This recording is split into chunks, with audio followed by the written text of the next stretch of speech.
church dito bago dumating ang Antichrist. Dapat aalisin muna yung church bago dumating ang Antichrist. Okay, now, dito po papasok yung tinatawag nating mga belief or views, mga pananaw. Sa Kristyanismo, ano po, dahil nga po sa ang pagdating ng Panginoon ay hindi malalaman ng kahit na sino kung kailan. No one knows the day, nor the hour, nor the time, kung kailan siya darating. At dahil nga po walang nakakaalam kung kailan darating ang Panginoon, ang mga Kristiyano, naghati-hati ang kanilang mga views, ang kanilang mga opinion, ang kanilang mga pananaw, pagdating ng Panginoon. At kung kailan darating po ang tinatawag nating rapture. Alright? Now, mayroon po tayong tinatawag na millennium na belief. Ano po? Millennium. Ano po bang millennium? Ang millennium mo, ang ibig sabihin po ng millennium ay 1,000 years. Revelation chapter 20, verse 4 to 5. Okay? 1,000 years.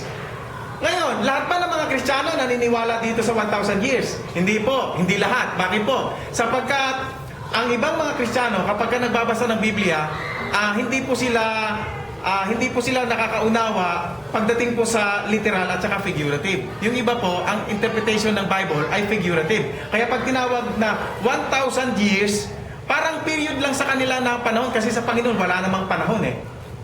Alala nyo? In 2 Peter sabi doon, ang isang araw sa atin, ang 1,000 taon sa atin ay katumbas ng isang araw lang sa Panginoon. So ibig sabihin, napakahaba na ng 1,000 years sa atin, sa Panginoon, isang araw lang pala yun. Kaya kung tutusin, walang katumbas na araw na bilang sa Diyos. Kaya may mga ibang Kristiyano na hindi naniniwala na may millennium. Pero mayroon po ba talagang millennium nga ba? Ano bang sinasabi ng Biblia? Dahil nga po dito, atin pong pag-aaralan, atin pong pag-usapan, yung mga belief na ito. Okay? Ito po, nababa. Meron din dyan. Yan. Tatlo po yan, pero naging apat. Dahil yung pre-millennialism ay nabahagi sa dalawa. Pag-usapan po natin itong tinatawag na amillennialism. Okay? Pag sinabi pong amillennialism, ang kanila pong doktrina ay walang future millennium. Okay? Walang future millennium. Walang 1,000 years sa kanila. Bakit? Kasi lahat ng araw sa Diyos, walang katapusan eh. Walang period sa Panginoon na mayroon pang 1,000 years. Ang turing nila sa 1,000 years ay figurative. Alright? Now, ano mangyayari? Ito po. Ganito ang kanilang belief. Ito po yung mga mangyayari. Ito yung eschatological belief ng amillennialism. Ibig sabihin, walang magaganap na future millennium. Ito po yun. Sa kasalukuyang panahon, church age, sa ating kasalukuyang panahon, ang tawag po dyan ay church age. Ang Revelation chapter 20, verse 1 to 6, na sinasabing 1,000 years na reign of Christ, nagaganap na daw po ito ngayon. Nangyayari na ito ngayon.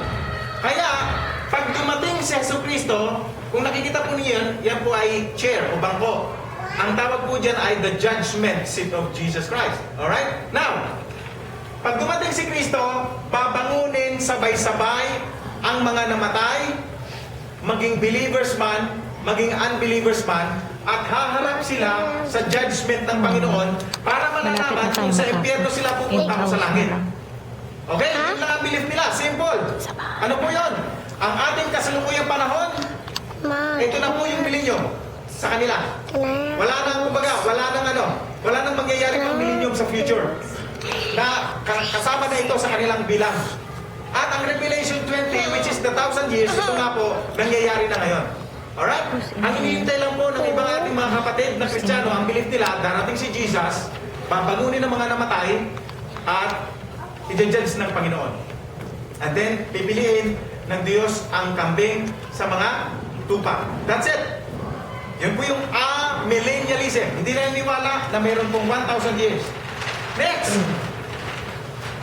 Pag-usapan po natin yung tinatawag na post-millennialism. Okay? Post-millennialism. Ang ibig pong sabihin ay, si Jesucristo, ay darating pagkatapos ng 1,000 taon. Paano nila itinuturing yung 1,000 years o millennium? Ito po yun.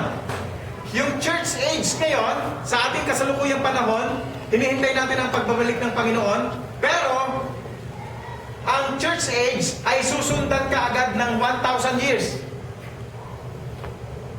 Ang ibig sabihin nito, may kadugtong ang church age, yung dispensation of the Holy Spirit, may kadugtong pa na 1,000 years.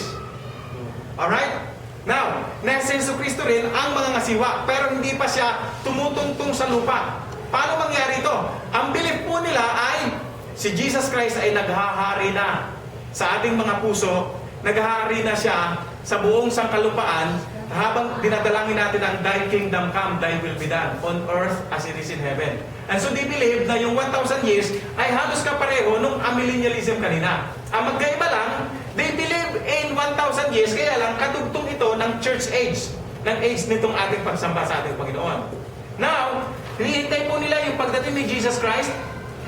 Ang judgment po ay kasabay na babangunin ang mga believers sa Panginoon at mga unbelievers sama-sama at hahatulan ng Panginoon ang bawat isa at i-determine kung sila ay pupunta sa impyerno o sa langit.